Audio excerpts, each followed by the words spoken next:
Welcome back to the channel, everyone.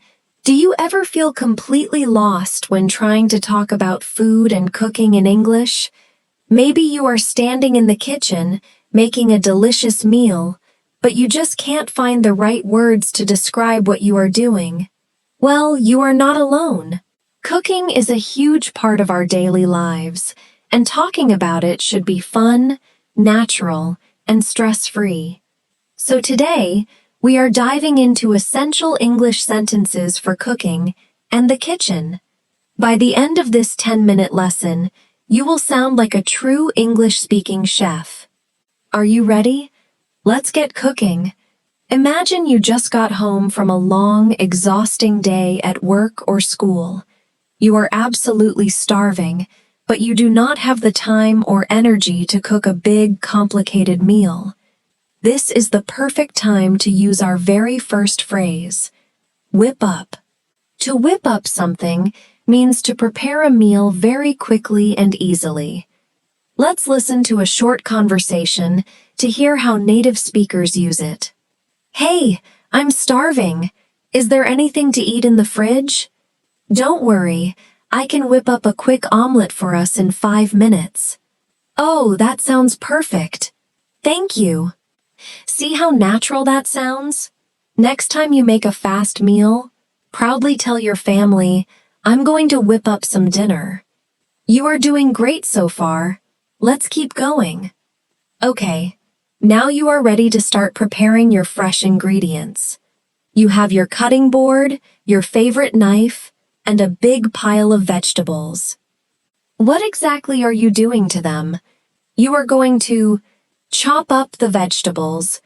To chop up simply means to cut something into smaller pieces. Let's see it in action. Can you help me with the dinner prep? Sure. What do you need me to do? Could you chop up these onions and tomatoes for the soup? No problem.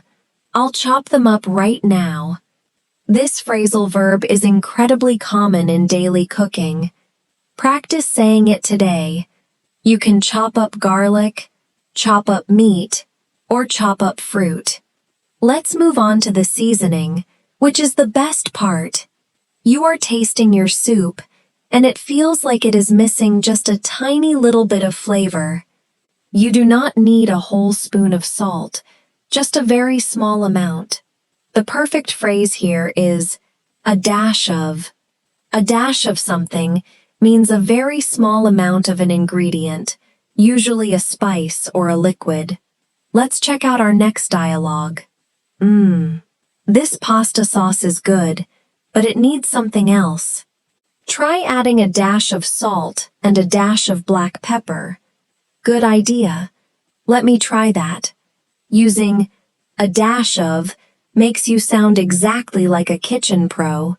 You can add a dash of sugar, a dash of lemon juice, or a dash of cinnamon to your coffee. Oh no! Look at the stove! Your soup is bubbling like crazy and might spill everywhere. You need to reduce the temperature immediately. In English, we say, turn down the heat. This simply means to lower the temperature on your stove or your oven. Let's listen to this minor kitchen emergency.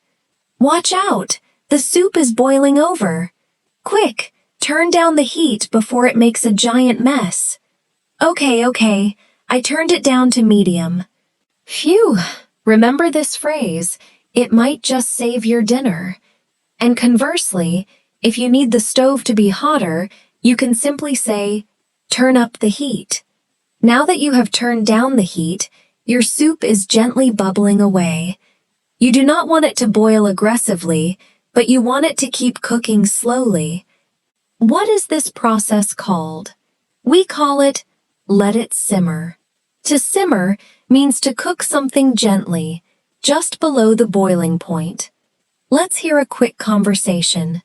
Is the beef stew ready to eat yet? Not yet. We need to let it simmer for about 20 more minutes so the meat gets nice and tender. Sounds delicious. I can definitely wait. Let it simmer is a beautifully descriptive phrase.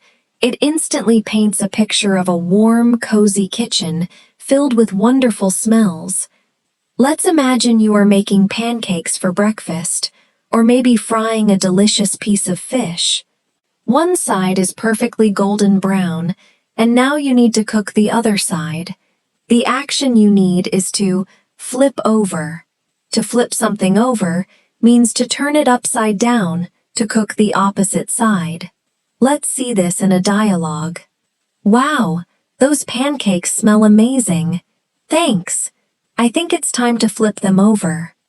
Grab the spatula. We don't want them to burn. Excellent.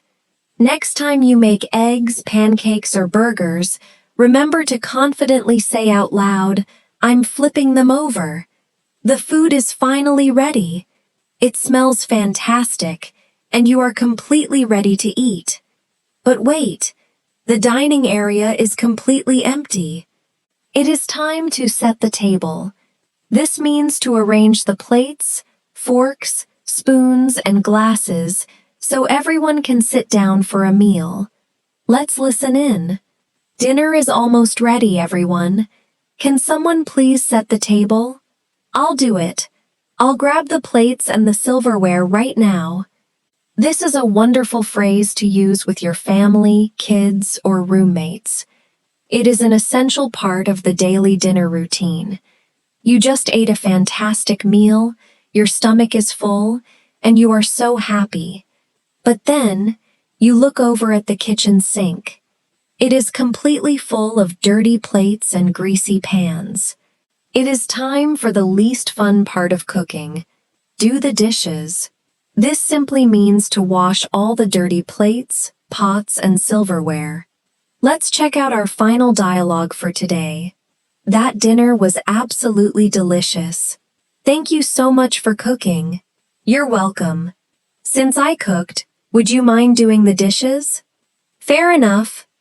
I will do the dishes while you relax. Perfect teamwork.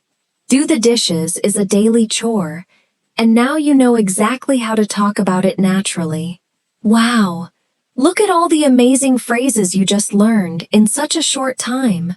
Let's do a super quick review to make sure these stick in your memory.